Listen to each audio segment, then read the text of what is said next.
Did we just see another major central bank completely change its tune and do so in the same 2 week period as the other one? The other one I'm referring to, of course, is the original one, the Federal Reserve, which on December 1st, Jay Powell said it's premature to talk about rate cuts. And then December 13th said, yeah, we're talking about rate cuts. The second central bank is the Bank of Japan. Now, the Bank of Japan has been building expectations for rate hikes all year, and then in early December was sending some pretty blatant, even aggressive hawkish signals that may be imminent rate hikes. On December 7th, Governor Ueda visited with lawmakers, and it sounded pretty much like they were getting ready for rate hikes. Deputy Governor Himino gave a speech where he said rate hikes are good, and the markets took it as okay, this is definitely going to be rate hikes. And then all of a sudden this week, the Bank of Japan says, rate hikes? What are rate hikes? We don't do rate hikes around here. Pouring cold water, all of this that had been building up and building up and building up all year. And in the same 2 week period as the Fed's complete U-turn as well.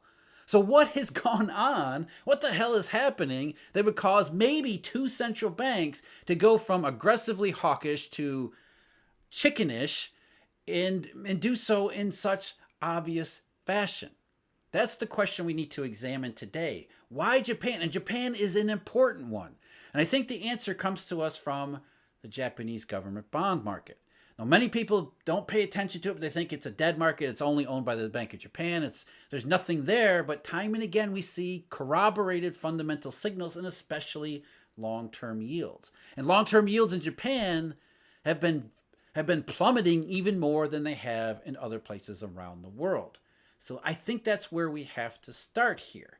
But before we get into that, I do want to remind you all that Eurodollar University is having a Christmas sale.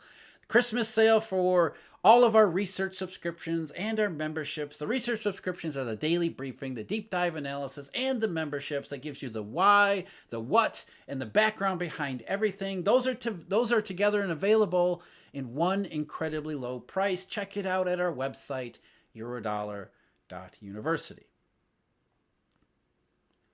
Now, before we get into what may have changed over the last couple of weeks, we do need to back up and see what was the background leading up to early December. How did the Bank of Japan create these expectations for rate hikes and then stoke them repeatedly throughout the year? And it goes back to last December with yield curve control. Now, yield curve control is typical central banking, ridiculous, absurd stuff. Basically, they believe low rates are ultra accommodative and stimulative. Even though nothing ever seems to be accommodated or stimulated, they still call it that anyway, and they still stick with them regardless of how many times it fails. But essentially, the Bank of Japan said, maybe the reason this QE stuff doesn't work is because we don't control the entire yield curve. So we're going to target a particular spot, the 10-year spot on the JGB curve, and we're going to say we're not going to let that rate move too far up or down. We're going to keep it right where we want it to be. So the entire yield curve is under our control. At least that's the idea.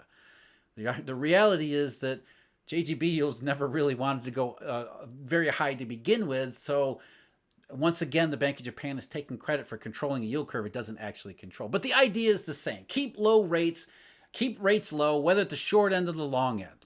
And so the yield curve control was mechanically, they were going to target a rate of 0 for the 10-year, but let it fluctuate in a narrow range above and below 0. And in December of 2022, they widened that range from plus or minus 25 basis points to plus or minus 50. And people said, okay, what's going on here? Because if you're thinking about getting to an exit from negative and zero interest rates to positive interest rates, do some rate hikes like all the other central banks around the world were doing at the time, you would want bond yields to be able to respond to that expectation because you're going to be building that expectation. And bond yields are going to be trading on future expectations. And if you don't change the yield curve control range, that means rates are going to want to rise. And as soon as they hit that limit, as a central bank, you're going to be buying a ton of bonds to keep that rate below that limit, assuming that you can. There are all sorts of doubts about that too. But essentially, it seemed to make a lot of sense that the Bank of Japan, as a first step toward rate hikes, would widen yield curve control. That was December of 2022. And then during 2023, consumer prices that had gone up in 2022 for the first time, they kind of stayed up like they had in a lot of places around the world. They were sticky. The Bank of Japan often refers to the potential for consumer price wage spiral, all the same stuff you've heard all year.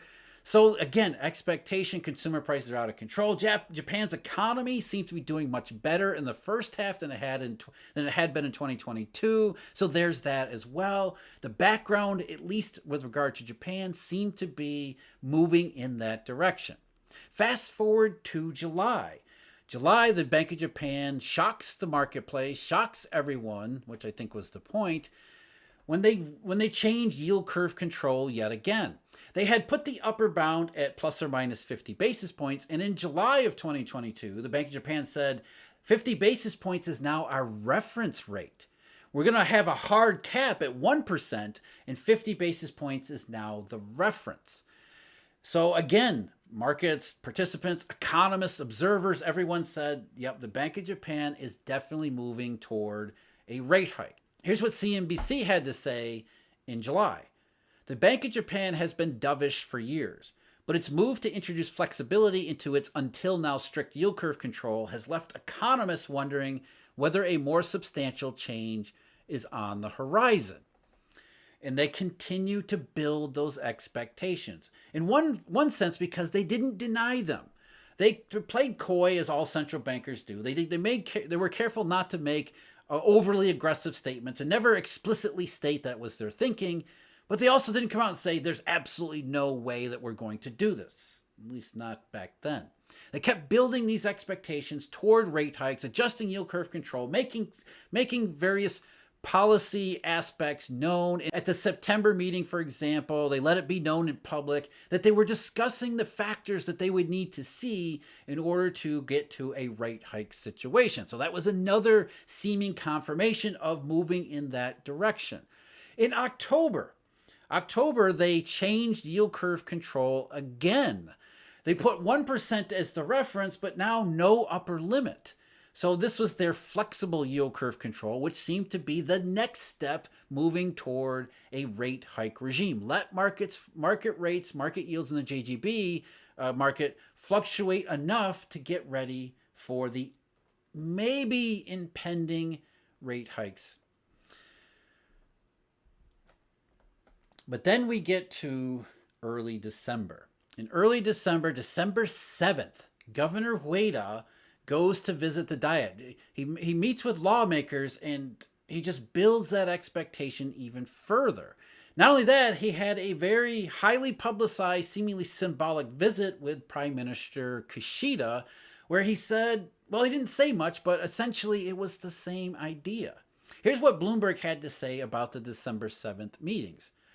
Ueda told lawmakers in Parliament that his job was going to get more challenging from the year end, helping fuel speculation of a near-term scrapping of the sub-zero rate. While that comment came in response to questions, his subsequent visit to Prime Minister Kishida's office to discuss his monetary policy stance seemed more like a staged move aimed at delivering a signal. And that's really what this has been the entire year leading up to this. One signal after another, because that's what central bankers do. They create an expectation for something before they actually do that something. And here it was in early December when policymakers in Japan were building up the expectation, and not just building it up, but doing so more blatantly, more explicitly, more aggressively than ever before. And that was punctuated when Deputy Governor Himino gave a speech where he said, you know what? Rate hikes are good. We shouldn't worry about them. We should embrace them. The most explicit signal yet that Bank of Japan officials were moving in that hawkish direction. So it all built up. December 7th, we're getting to the point where even policymakers are talking about it. 2 lawmakers. And then the meeting happened and nothing. Meeting earlier this week, no rate hike, no signal that there's going to be a rate hike at any time in the near future. In fact, Governor Ueda said, uncertainty over the outlook is extremely high, and we have yet to foresee inflation sustainably and stably achieve our target. As such, it's hard to show now with a high degree of certainty how we can even exit. Did the Bank of Japan just completely change its tune, and in the space of 2 weeks, and the same 2 weeks where we saw the Federal Reserve change its tune. Now, I don't want to make too much out of this because we are interpreting signals from central bankers who are notoriously predisposed not to give you too much information. And it may be the case that economists, observers, the media were seeing more aggressive hawkishness than was really ever there. Was the Bank of Japan really getting to the point where it was going to hike rates now in December? Maybe not. But you can't deny that they had not denied continuing to build expectations of moving in that direction. It got to the point where markets in December were actually pricing a substantial chance for a rate hike in December. As Bloomberg noted, traders are rapidly increasing bets that the Bank of Japan will scrap the world's last negative interest rate regime as soon as this month, after the central bank's leaders indicated they could be preparing a shift in policy. And that's really the important point here, is that it's very clear, the degree may not be, but it's very clear that policymakers were indeed building up these expectations for a rate hike. And then we get to the December rate meeting and they're saying, not only are we not hiking rates, we don't ourselves really have any expectations for them anyway. So again, we're left asking the question, what just happened? And another question, why, if it did indeed happen, changing their tune? And even more important than that, as we've been asking with the Federal Reserve, why now? It's curious, isn't it? The same 2 weeks as the Fed, the Bank of Japan changes its tune too. So there's a number of reasons why that could be the case, but I think it all begins in the global bond market. While bond yields were rising in August, September, and into October, late October for the JGB market, central bankers could say our outlook for inflation risk, our outlook for our own policies, even higher for longer, or in the case of Japan, an initial rate hike, the markets seem to be embracing them, or at least not fighting against it. So when rates are going up, central bankers could look at that and say, maybe that's confirming our own perspective too. Now, central bankers obviously downplay the signals they get from bond markets because that's what they need to do. But they do take these signals as something to pay attention to. They just don't pay enough attention to them. So it may have been they become, in Japan, more aggressively hawkish as the market isn't fighting against that aggressively hawkish stance. But global bonds have rallied since the middle of October, and in Japan since the early part of November. Maybe in the first half of November, central bankers over there in Tokyo said, well, this is just a short-run fluctuation. Rates have gone pretty high anyway, so maybe that's something we don't need to put too much stock in. But rates kept going lower and lower, and more than that, they're more aggressively lower in Japan compared to other places around the world. Rates never got that high to begin with again, but they've gone way lower, especially more recently. Maybe the Bank of Japan took a second look at its rhetoric, took a second look at its rate hike expectations and said, now the market isn't so friendly to them. We have to wonder if something has changed that we're going to be seeing in the near-term future that is going to threaten our credibility. Because God forbid we hike rates as the economy crumbles. Because in Japan, out of every place around the world, the country has seen more false dawns than anywhere else. They did rate hikes in 2006 and 2007 just in time for the global monetary crisis and the Great Recession. They don't want to get caught into a situation where especially the external environment creates conditions which thwart Japan's plans in the economy as well as their policy plans. And as I mentioned in a recent video, they do understand the Eurodollar. They don't talk about it in those terms. They don't talk about it in the same way we do here, but they do consider the fact, as Krugman was saying in 2016, you know what? Japan's policies may not apply because the factors driving Japan's economy, its marketplace, its financial system, all come from the outside.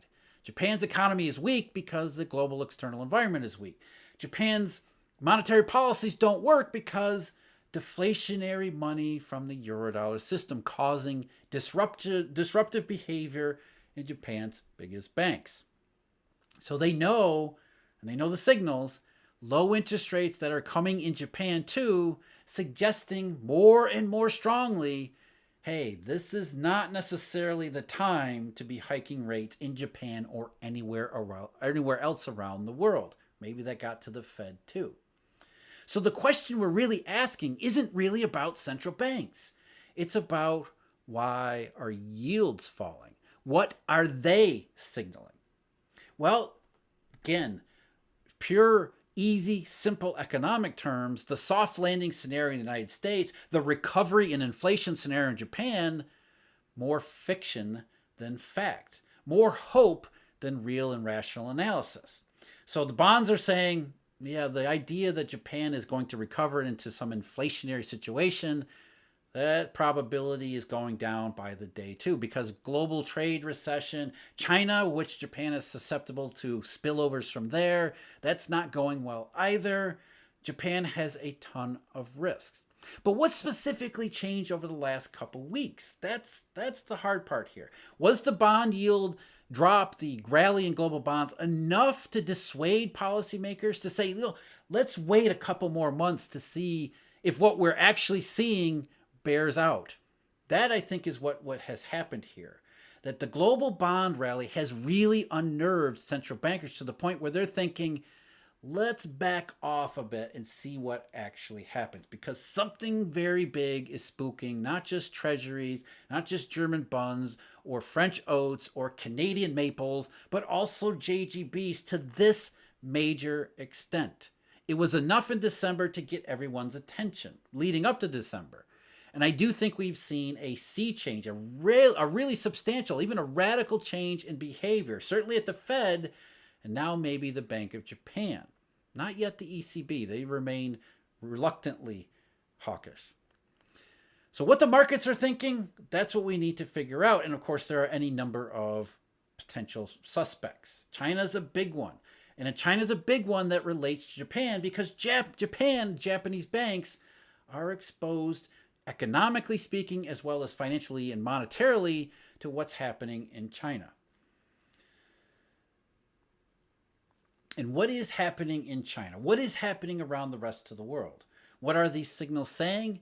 Well, in China specifically, it's the economy that's not responding to government stimulus efforts against stimulus efforts. It's a banking system that is increasingly sending signs of illiquidity. It's a external sector, external monetary sector. We still have developers defaulting, missing payments, all sorts of potential problems there, which again, Japan is highly exposed to. And if Japanese government bonds are rallying on, holy crap, this China stuff is starting to become real, that is certainly something the Bank of Japan and its officials are going to consider.